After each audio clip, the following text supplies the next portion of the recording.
சரி, department of post பத்தி ஒரு சின்ன இன்ட்ரோடக்ஷன்.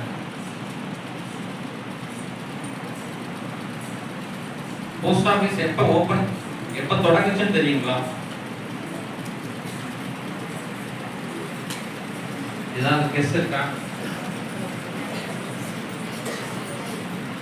சும்மா சொல்லுங்க, தப்பா இருந்தாலும் பரவாயில்ல.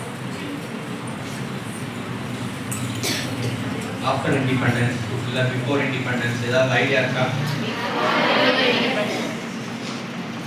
இல்ல பிஃபோர் இண்டிபெண்டன்ஸ் சொல்றவங்க கை தூக்குங்க பார்க்கலாம். 2 பேர் தான் சொல்றாங்க. Correct. Before independence post office தொடங்கிச்சு. பிரிட்டிஷ் பீரியட்லயே, பிரிட்டிஷ் நம்ம ஆண்டுக்கு இருந்தாங்களா, அப்படியே தொடங்கிடுச்சு. அதாவது 1854 1854லயே போஸ்ட் ஆஃபீஸ் தொடங்கிடுச்சு. ஹிஸ்டரியில நீங்க டல்ஹௌசி பிரபு அப்படின்ட்டு ஒரு கவர்னர் ஜெனரலை பத்தி படிச்சிருக்கீங்களா? உங்களோட 7th 8th 9th 10th. அவர் தான் வந்து ஃபர்ஸ்ட் போஸ்ட் ஆஃபீஸை வந்து ஒரு ரெகுலேட் பண்றாங்க 1854ல. இதுதான் ஒரு ஜேகே மாதிரி நீங்க நோட் பண்ணி வச்சுக்கோங்க. உங்களுக்கு ஃபியூச்சர்ல நீங்க யூபிஎஸ்சி டிஎன்பிஎஸ்சிலாம் எழுதுனீங்கன்னா உங்களுக்கு ஹெல்ப்ஃபுல்லா இருக்கும். சின்ன சின்ன கேட்கறதுலாம் ஞாபகம் வச்சுக்கிட்டீங்கன்னா உங்களுக்காக தனியா படிச்சு நீங்க பேஸ் பண்ண வேண்டியது. அது அதுக்கு வேற ஏதாவது அந்த சப்ஜெக்ட் இது மாதிரி விஷயங்கள், சில விஷயங்கள் சொல்றதெல்லாம் ஞாபகத்தில் வச்சுக்கோங்க. ஃபர்ஸ்ட் டல்ஹௌசி பிரபு அவர் தான் வந்து 1854ல போஸ்ட் ஆஃபீஸை வந்து கொண்டு வந்து இந்தியாவில் ரெகுலேட் பண்றாரு. தபால் அனுப்புறதுக்கு ஸ்டாம்ப் காசு வாங்கணும் அப்படின்ட்டு. கவர்மெண்ட்ல இருந்து பப்ளிக்கும் தபால் சர்வீஸை யூஸ் பண்ணலாம் அப்படின்ட்டு 1854ல கொண்டு வராரு.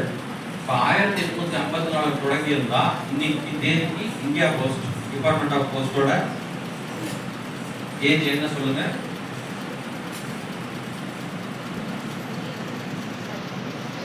கிட்டத்தட்ட 170 இயர்ஸ், 170 ஆண்டுகள் டிபார்ட்மெண்ட் ஆஃப் போஸ்ட் ஃபங்க்ஷன் ஆயிடுச்சு.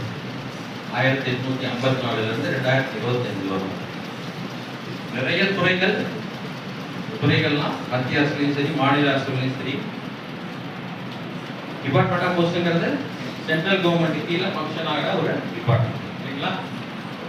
நிறைய துறைகள் இவ்வளவு ஆண்டுகள் தாக்கு பிடிச்சிருக்கான் இல்ல. நிறைய துறைகள் இப்ப முன்னாடி வந்து தந்தி துறைன்னு ஒன்று இருந்தது. தபால் அண்ட் தந்தி துறைன்னு தான் இருந்தது. தந்தி என்ன பண்ணாங்க, மெல்ல மெல்ல நம்ம ஃபோன் ஒர்க்கு மொபைல் வரதோட தந்தி எல்லாம் டிஸ்கன்டினியூ ஆயிடுச்சு. ஸோ அதுக்கப்புறம் டெலிகம்யூனிகேஷன் பிஎன்டி அப்படின்னு வச்சிருந்தாங்க. டெலிகம்யூனிகேஷன் லேண்ட்லைன் ஃபோன் நம்பர் எல்லா வீட்லையும் இருக்கா? எல்லாமே ஒரு வீட்டில் 4 பேர் இருந்தால் 4 பேருக்கு மொபைல் இருக்கு. ஸோ லேண்ட்லைன் எடுத்தாச்சு. அதே மாதிரி தொலைத்தொடர்பு துறையில் இருந்ததும் மெல்ல மெல்ல போயிடுச்சு. ஆனால் தபால் துறை இன்னைக்கும் நிலைச்சு நின்றுட்டே இருக்கு. எதனால? எந்த ஒரு துறையும் எந்த ஒரு கவர்மெண்ட் டிபார்ட்மெண்ட்டும் இன்னைக்கு மக்களுக்கு என்ன தேவையோ அதை அந்த சேவையை கொடுக்கறதா இருந்தாதான் நம்ம நிலைச்சு நிற்கணும். இன்னைக்கு ட்ரெண்டுக்கு நீங்க என்ன படிக்கணும்?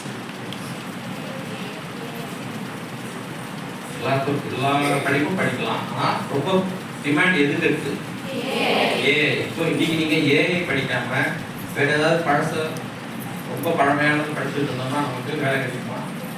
அதுக்குன்னு வேலைகள் கிடைக்கணும்னா இன்னைக்கு உங்களுக்கு மக்கள் தேவைக்கு நீங்க என்ன தேவை, ஸோ அதை வந்து அவங்க உள் வாங்கிட்டு மக்களுக்கு கொடுத்துட்டே இருக்காங்க. ஸோ 171 ஆண்டுகள் நிலைத்து இருக்கிறதுக்கு இதுவே காரணம். சரிங்களா? யார் மினிஸ்டர் தெரியுமா? Any guess? தப்பா இருந்தாலும் பரவாயில்ல சொல்லுங்க. ட்ரை தானே.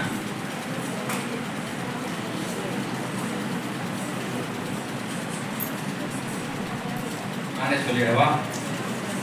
ஜோதிர் ஆதித்ய சிந்தியா. கேள்விப்பட்டிருக்கீங்களா அந்த பேரு? பேப்பர்ல வரும், நியூஸ்லாம் பார்த்தீங்கன்னா ரெகுலராக பார்த்தீங்கன்னா அடிக்கடி அவர் பேரோட photo. So ministry for communication யாருன்னா மிஸ்டர் ஜோதிர் ஆதித்ய சிந்தியா. அதுக்கு 2 மினிஸ்டர் இருக்காங்க. இன்னொரு ஸ்டேட் மினிஸ்டர் இருக்காரு சந்திரசேகர் எம்எஸ்ஆணி அப்படின்ட்டு. அவர் வந்து ஆந்திராக்காரர், இவர் வந்து ராஜஸ்தான். சிந்தியாவுக்கு வந்து ஒரு ராஜா ஃபேமிலி. அவங்க வந்து ஜோதிராஜ் சிந்தியா, வசுந்தரா ராஜே, இவங்க எல்லா